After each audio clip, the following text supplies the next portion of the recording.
Good evening, and welcome to our Cherry Hill High School East Guidance Virtual Senior College Night. My name is George Zagrafos, otherwise known as Mr. Z, and I'm the supervisor of the Guidance Department, as well as the proud grade level principal for the class of 2021. Thank you for attending and spending this time with us to learn how to help your child apply to college. The Guidance Department is here to assist you throughout the process, and that is the purpose of tonight's Senior College Night. To help frame the evening, you will see a pre-recorded video explaining all the parts of the senior meeting given by the guidance counselors, which will be very helpful in the college application process. This video will be placed on the guidance website tomorrow, so you can view it multiple times if you desire. At the conclusion of the video, there will be 5 Google Meet links available so you can attend a live session with your child's counselor to answer any questions you may have. Please click on the appropriate Google Meet link that lists your child's counselor at the conclusion of the video. Since we are in a group meeting, please refrain from asking specific and personal questions regarding your child and their college aspirations. These questions can be directed to your child's counselor at a later time.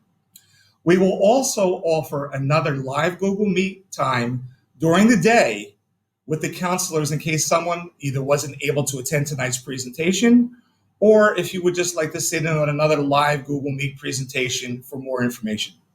An email with the date, time, and Google Meet links will be sent out as soon as possible. Additionally, on the Senior College Night website, you will also see a very important tab for supporting documents, which you may also find helpful. Many of the topics discussed this evening were located in the document section, as well as a helpful college application checklist.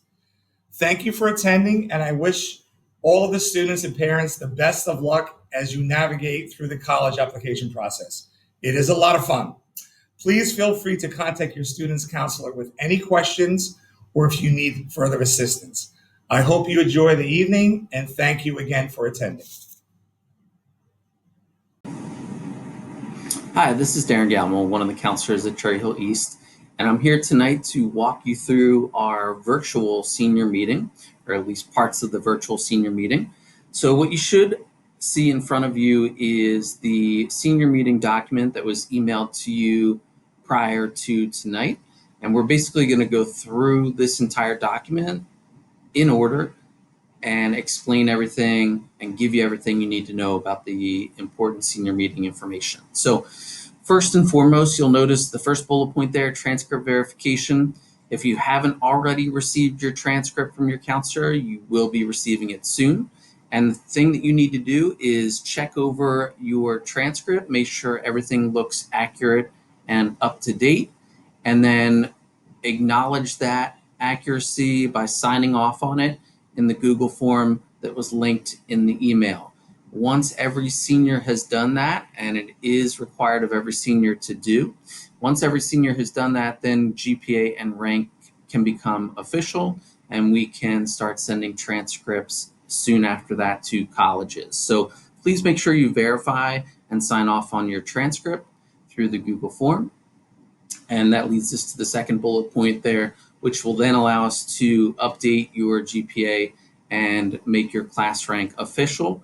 That information will be posted in Naviance, usually in early October. And I will send an email out to you through Naviance letting you know that your GPA and class rank have been updated in Naviance. The next bullet point there, graduation requirements. Hopefully, if you have any concerns about your graduation requirements, you've reached out to your counselor with those concerns, or maybe your counselor has reached out to you with their concerns. Either way, just double check that you are meeting all of the graduation requirements that you should be.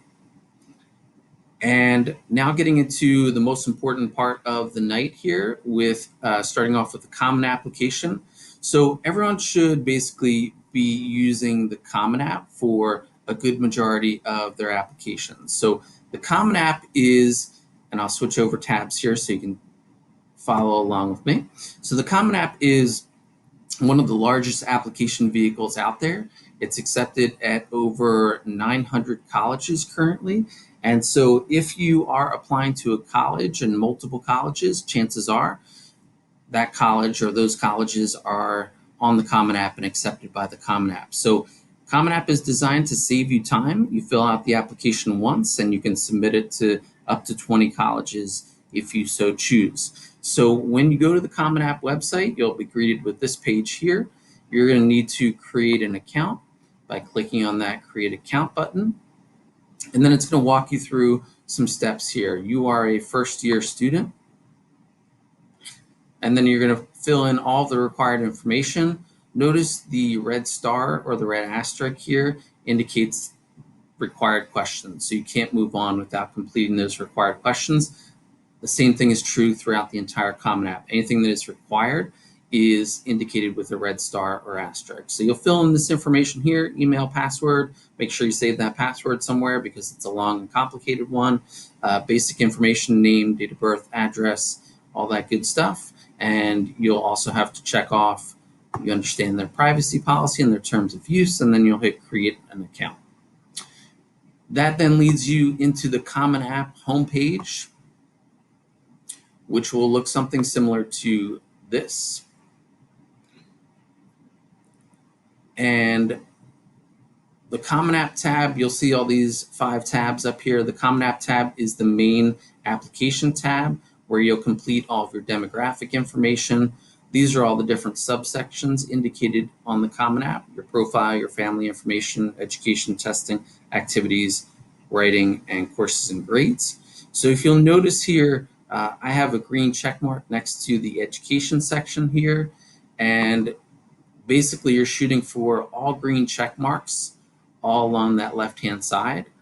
Once you have all green check marks on the left-hand side, that's basically when you are at the point where you can submit your application to whatever colleges you're applying to. So the first thing that you should do after you complete some basic demographic information in the profile section is the education section. It'll ask you about your high school. Most of you will just be putting information in about High School East. Some of you, if you transferred, you'll have to put in information about your previous schools as well. Again, notice the green check marks. That's always your goal, is to get a green check mark for each subsection within these larger sections here. And once you've completed the education section, you'll be able to add colleges to your Naviance. So for demonstration purposes here, to add a college, you'll just click on college search. You'll type in whatever college it is you want to search for, or even just part of the name, and these colleges will come up here. And you can then select that college and add that college into your colleges you're applying to list.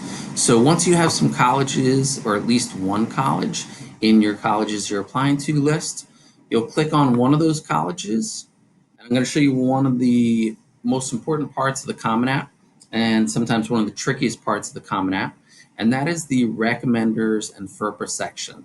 So you'll see here under this college, and it doesn't matter, you click on any college, you'll see the same information. You see these 3 sections here under this college, and you'll see the second one is recommenders and FERPA. If you click on that, it's going to walk you through the FERPA release authorization, which is necessary for you to complete on the Common App in order for us to send transcripts, letters of recommendation, and all that information about you. So you must complete this. So you're going to click on complete the release authorization. These instructions will explain what the FERPA is, how it relates to you, and all that good information. You're going to check off you've read and understood the FERPA release authorization explained above. Okay. Now you're going to check off that you acknowledge that East and any other high school that you might have attended is going to send records and transcripts and letters of recommendation about you to those colleges that you're applying to. So that's pretty standard. This is where it gets a little tricky for some students. You have a choice here of either waiving your right to review all the recommendations and supporting documents that are sent about you, or not waiving that right. So it's not so important how you answer this question, just that you answer it, period. 90% or more, I would say, of students waive their right to review everything that's sent about them to the one college they actually attend. And that is because essentially you're saying you trust the process. You trust that if you ask a teacher to write a letter of recommendation for you and they say yes, they're going to write a good letter of recommendation for you, and you don't need to see it because you're not worried that they're trashing you or something, basically. So just know that most students waive their right.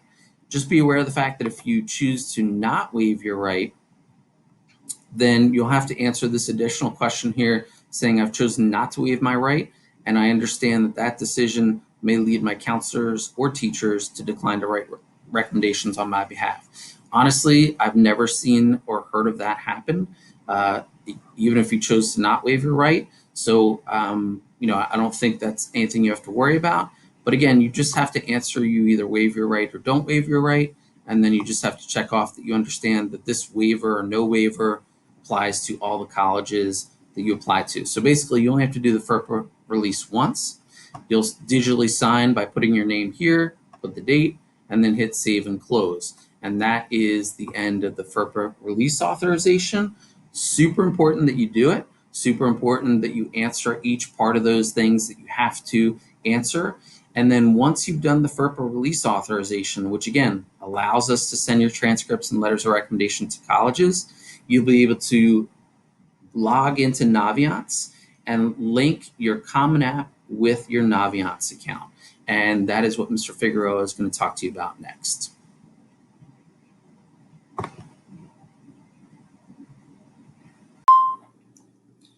Hello, this is Bert Figueroa. I'm going to walk you through the Common App and Naviance account matching, as well as Naviance eDocs. So to start, you are going to have to go to this address, student.naviance.com/CHHSE. It'll bring you to the Cherry Hill High School East Naviance student page. Then you click on student. If you do not already have an email and a password that you were given, or if you forget your email and password, you simply have to contact either Mr. Gamble or me, and we will help you get logged in.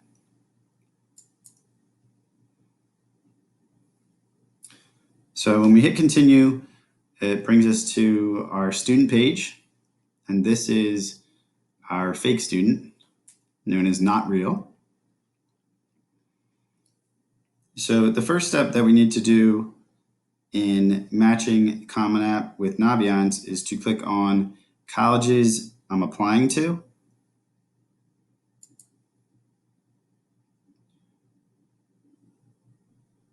And once we click on colleges I'm applying to, it shows you this big red or pink, depending how you see it on your screen, banner at the top where you can click on Match Accounts.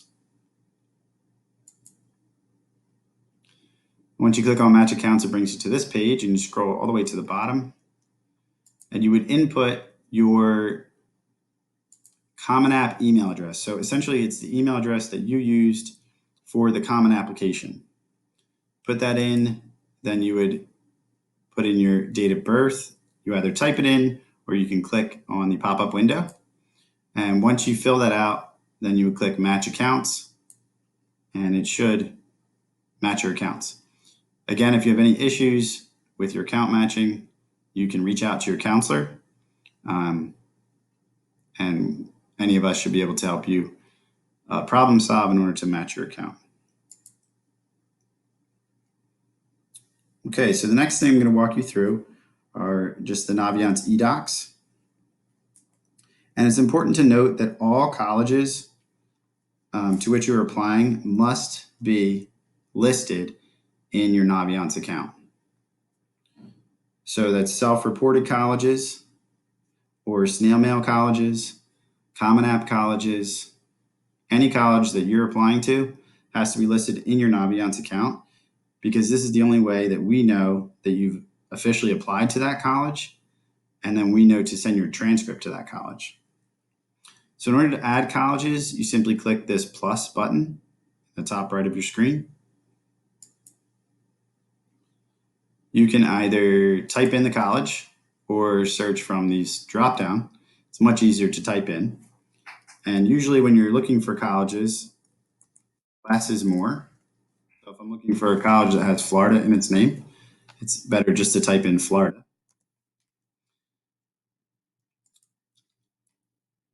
And usually you get other colleges with this name. So if you just leave Florida in there, you can scroll down, it looks like, and find the colleges that you need. Once you've selected the college that you're going to apply to, then you will indicate the application type. So there are different application types that counselors will go over with you. And if you have questions about, you can certainly ask us. Once you indicate the application type or the way you're applying, which means early decision, early application, rolling, regular decision, any of these types, you will select that. And then you indicate how you're going to submit your application direct to the institution. If you've already applied, you can check this box, I've submitted my application. If you have not, you can leave that blank. And then you would simply click Add Application.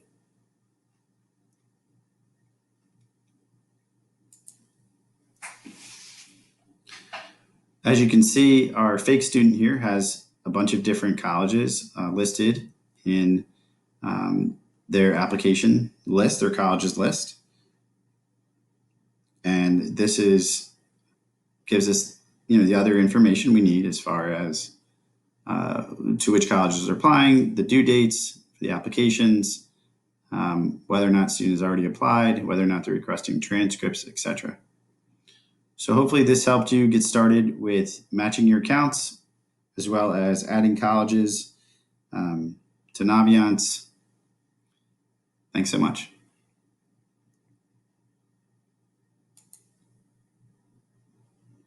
Hi, this is Mrs. Lynch here. And this is Mrs. Grossman. We are going to walk you through how to request your letters of recommendation through Naviance. So first you'll find yourself on your home page and you're going to click the link that says Colleges I'm Applying to. Here we've entered 3 different schools and you'll see them listed here. We scroll down to the letters of recommendation section. Okay, so what's important to note is before you get to this point in requesting a letter of recommendation from a teacher, you want to be asking that teacher ahead of time. So and at this point, you'd probably just be sending an email to a teacher or contacting them in some other way to ask if they'd be willing to write your letter of recommendation. So you want to make sure that they know that and that they have agreed to do that before you get to this point. So once you have received confirmation that they're happy to write a letter on your behalf, you'll go to Add Request, and here is a drop-down box which has all the teachers that are in our building. So we're going to start first with Mrs. Hunter. And in this example, we know we're going to be asking 2 teachers to write letters of recommendation. And it's important to realize that when you're in this process, because you can see here that with the schools that we have chosen, they each have different policies in terms of how many letters of recommendation they require, or if they require at all. So we can see that Rowan University requires 2 letters of recommendation, but they'll allow up to 5 letters to be submitted. Temple University, it's optional as to whether or not you want to submit a letter, but they'll only allow up to 1 being submitted here. And then University of Pennsylvania, they require 2 and will only allow 2. So we know that we're going to ask another teacher to submit our letter for Temple University. So for Mrs. Hunter, we're requesting Rowan University and University of Pennsylvania. We'll scroll down. You can write a little note here if you'd like. Thank you so much, and submit requests. Now we will go back to Add Request, and we'll look for Mrs. Reinhardt. And here we can click All Current and Future, because that will include the Temple University. So again, write a little note, thank you so much. Please let me know if you need any information or a resume, and submit request. And so once the teachers receive your request through Naviance, this is now their access to be able to write their letter of recommendation for you and to upload it and send it directly to the admissions offices at the colleges that you're applying to. So you won't ever really lay your eyes on this letter at all. It gets submitted directly through Naviance. But what's nice about this is that you could check back in to see what the status of that letter is. So you could see here where it will say requested. Once it's been submitted, it will say submitted so that you know the letter has gone. There are some students who might be interested in sending a letter of recommendation from an outside provider, for example, maybe a coach or an employer. Those people are not going to be listed in Naviance, so you'd have to do that one of two ways. You could do it through mail, and you'd give them a pre-stamped and pre-addressed envelope to be sent directly to the college. Or if they're a Common App school, you can send them an email through Common App, and they'll be able to upload and submit their letter that way. Okay, so I'm taking you back to the home page, and under this important to-dos and tasks, you will see two links. They're questionnaires, one for the student and one for the parent. Those are the forms that your guidance counselor will use to write a more detailed letter. So as your guidance counselor, we write letters of recommendation for all of our students who are applying to four-year colleges. So we ask that you just give us the most information that you can, and that'll just help us write a better picture of you. So you don't have to specifically request anywhere like in Naviance or in the Common Application that we write this letter of recommendation. However, the Common Application will ask you to list your guidance counselor's name, but there's no other place in Naviance where you need to actually request that we send this letter for you. And I think this kind of sums up how to request letters of recommendation. However, we always know that there's questions and confusion because there's so many moving parts to this. So you can always feel free to reach out to your guidance counselor, and we're happy to help you walk you through the process. Hi everyone, this is Carly Kiesler here, one of the guidance counselors at East. And I am Miss McLean, another guidance counselor here at East. And today we're going to talk about the Naviance resume, the transcript release form, and self-reporting schools. Okay, so the Naviance resume is located under the About Me tab in your Naviance account. Know that only counselors and teachers and you and your parent guardian have access to this information. It can also be printed as a Word document for you to use in the future. You can use it to give to your teachers as well as your guidance counselors when writing your letter of recommendation, as well as it's a great resource when you are applying for jobs. So we're going to take you through the steps on how to do that. So when you log into your Naviance account, you're going to go to the upper right-hand corner to the About Me tab. Click on the About Me tab. You're going to see a list. You're going to go to My Stuff. Click on My Stuff, and you'll see where it says Resume. Click on that. Then you'll see it says Add and Update Sections. That's the section that we're going to be working on. So if you see, we already have work experience listed. So you would go to the right and where the plus sign is, and you'll see a list of categories that you can begin to fill out on your resume.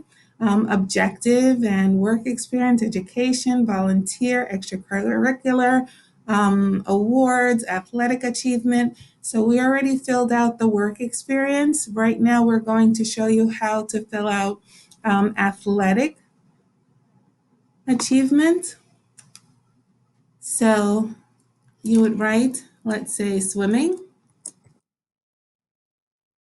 and the month that you started swimming, and the year. We'll just pick a year, let's say 2017. And then to present, if you're still swimming. And then the number of hours per week that you swim, we'll just say maybe 10 hours per week. And then total hours would be 10, we can say 10 hours again. And then you can also let your resume know how many years you participated in that sport. So for today, we're going to click ninth grade, 8th grade, ninth grade, and 10th grade that you participated in the sport. And then you can put a description if you would like. You can put butterfly and breaststroke. And then add. And then now we have two categories. We have work experience and we have athletic achievement on our resume. And then you can always continue to add if you would like to and update it whenever you need to. So it is a working document, so you can change it as often as you like. And then when you're ready, you can then print it and then give it on a Word document. And then you can give it to your teacher or guidance counselor to help write your letter of recommendation. The next section Ms. Kiesler is going to talk about is the transcript release form. Okay, so the transcript release form, it has to be requested through your Naviance account for each school that you wish to apply to. And what we're going to do right now is just show you the updated form we are working with so far. And as you can see here, it's pretty straightforward and easy to follow. You want to complete this form once for all of your colleges. So your basic information, your name, your grade. We do need to see that there's permission being given from your parent to have this transcript released. You can check all things that apply and what you're comfortable having your transcript released for. That includes your college applications, scholarships, NCAA, athletics, or if there's something else, you have a space to write that in. You can check off if you want your rank on all of your transcripts. That's something that you get to decide. And we do have this new section here that if you're ranked in the top 15% of the class, you can provide your social security number to be considered for the New Jersey STARS program. And again, that is optional, or if you're not in the 15%, that's okay. You just leave that blank. Important things to note, the transcript released for colleges must be made through the student's account. Again, we put that everywhere because it's very important. You can access your account and request transcripts from your counselor. And also, that's where you'll be finding your letters of recommendations that you'll be requesting from your teachers. And again, there's a space for the student signature and date and your parent's signature and date. And then you would have to return it to guidance, whether that be through Ms. Garson or Ms. Cook, and that's dependent on your last name. We will have more information to follow on this, but for now, we're just giving you an idea of what that looks like.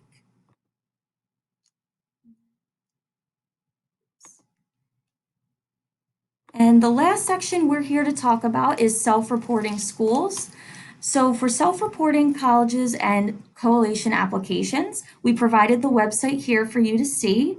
You will need to acquire your EAST transcript from guidance, and that will allow you to have all your official grades to report to the schools. You also will have to acquire your test scores. That includes the SAT, ACT, AP, and etc. Official test scores do need to be sent directly from your College Board or ACT account. That is not done through guidance. So the way that you signed up for your testing, that is the same account you would be using to send your official scores to schools. Use your transcript, scores, and resume to fill out the online-only applications. And the last big important note for this we have is be sure to update your Naviance list of colleges I'm applying to. Otherwise, your counselor will not know that you applied to your schools. Thank you so much for your time, and we look forward to working with you this year. And we're wishing everyone the best as they begin their college process. Thank you. Have a great night, everyone. Hi, this is Mrs. Lynch here, And this is Mrs. Grossman. and we are just going to walk you through how you would send your official score reports to the colleges that you're applying to. So if you took the SAT and you're going to be sending SAT scores, you'd go to the website collegeboard.org and log in. So it's the same username and password that you use to register for the SATs. You would log into your account, and you'll see a box that comes up and says send score reports to colleges. So you'll have the opportunity to super score if you've taken the test more than once, and say you did better in math on one date and then your reading score was higher on the other date. You can send both of those test scores, and all the colleges in the United States are listed in the system, so you just send your scores that way. You need a credit card. It's $11.25 for each school. And then if you took the ACT, the process is similar. You just log into your actstudent.org website and send your scores that way. The cost for that is $12 per school. And new this year, ACT is allowing super scoring that hadn't been done previously, where they will send one score report with all of your highest scores. So that is something that you could choose to do as well. It is important that you plan in advance for this because it could take up to 2 weeks from the time you've requested your scores be sent to the time that the colleges receive those scores. So make sure that you think ahead, especially if there are deadlines coming up. You want to give enough time for that. And once you've applied to colleges, you can log into your student portal at each one of those schools to know for sure that the school has received the scores. Hi, I'm Miss Han. And I'm Mrs. Walsh, and we wanted to talk to you tonight about college application types and the application fee waivers. There are several different ways you can apply to college: early decision, early action, restrictive early action, rolling admissions, and general admissions. So early decision is the most restrictive form of early admissions. So what early decision is that it is a binding contract, so your student must attend the school if they are accepted. Students who do early decision can't apply anywhere else until a decision is made. Early decision acceptance rates do tend to be slightly higher than the rate for regular admissions, so that gives your student a bit of an edge if they do decide to apply to that school as early decision. Your students should only apply for early decision if they are completely sure that this is the ideal college for them, because they can't change their mind since it is a binding contract, that they're realistic about their acceptance chances and will likely get in, open to a backup school with an application deadline that will work if they don't get in, and financially prepared to handle the cost since, again, like I said, since it is a binding contract, even if you are not able to pay for the school, you are still binded to attend that school. Students can also apply early action. Because it's not binding, they can apply to as many schools that offer the early deadline as they want. Similar to early decision, but again, much less stringent. Students are still considered for placement before those who use regular college admissions deadlines, but again, it's not binding. You do not have to commit to the school. Typically, similar deadlines as early decisions are offered, which is usually between November 1st and November 15th, but it's dependent on the school. Restrictive early action is also known as a single choice early action. Similar to early action, this is a non-binding contract. However, your student does not promise to only apply to that school until a decision is made. This will limit the student's ability to apply to backup schools until they know whether they get in or not. Rolling admissions is a first-come, first-serve approach. So what that means is that applications are accepted during a set time frame, but they're reviewed as they are received. So acceptance letters are continuously sent, so those who apply later in the application window automatically have less of a chance of getting in, even if they qualify. So for students who are applying for rolling admissions, it's really important that you apply as soon as possible, so that they have a better chance of getting in. Regular admissions is probably the most common type of college admissions. Schools set a specific deadline for all the applications, which is typically between December and January, and then they review them after all the closing date. Every application is compared to the others before any acceptance or rejection letters are sent out. So college application fees are not cheap, and so there are what's called fee waivers. They are available to students who are eligible for free or reduced lunch. So if your student does get free or reduced lunch, please see your counselor for the application fee waiver. Our contact information is listed below, so please feel free to reach out to us with any other questions, or you can contact your guidance counselor. Thank you and good luck. Thank you.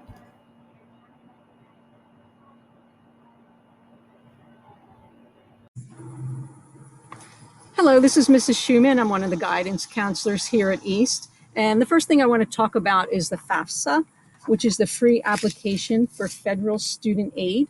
It's something that the student and parent must fill out in order to be considered for financial aid. And this isn't just for federal aid, but also most colleges want to see this information because it determines what they may offer as well. So there may be low interest loans, deferred interest loans, no interest loans, or even work study opportunities for the student. The forms are available online, but you cannot file it before October. Often I have parents ask me, well, why bother filling that out? I know we won't qualify. And this may be true, but again, you have to think about colleges. They all also use this information to help them. So we have links on our e-board to the site. One thing I would say is do not Google this. Do not Google FAFSA, because sometimes you may get to a bogus site where they're going to ask you for credit card information. So remember, this is free. It's a free application. You do not have to pay anything. If you're on a site where you've put in all your information and then they ask for your credit card, then you're at the wrong site. So don't enter it. If your student wants to play a Division I or II sport in college, then they must register at the NCAA clearinghouse. There is a fee involved. It's approximately $80. And the other thing that's important to know is in Naviance, when you are requesting transcripts, you must choose the NCAA Eligibility Center as a college I'm applying to. And this way, we will make sure that Naviance sends your transcript to the NCAA clearinghouse. Hi, this is Mrs. Friedman. I'm now going to talk about scholarships. There are a lot of scholarships available to students. One of the best places you can check for scholarships is on the East website, right on our guidance e-board, which I have pulled up. And you'll see we have a whole tab for scholarships. And as they come in for seniors throughout the year, we'll post all the scholarships right here on the East e-board. You can also check different websites. One we have listed for you is fastweb.com. Just make sure, just like Mrs. Schuman said, with the FAFSA, that you're not paying for any sites to fill out applications for scholarships. Any search sites you should be doing for scholarships should be free and not have a cost associated with them. And if your students take the time to fill out scholarships, there really is money out there, and some are pretty simple applications. So we really do encourage them to take the time, check out the East Guidance e-board, and check out other websites as well, so you can hopefully earn a little money towards college.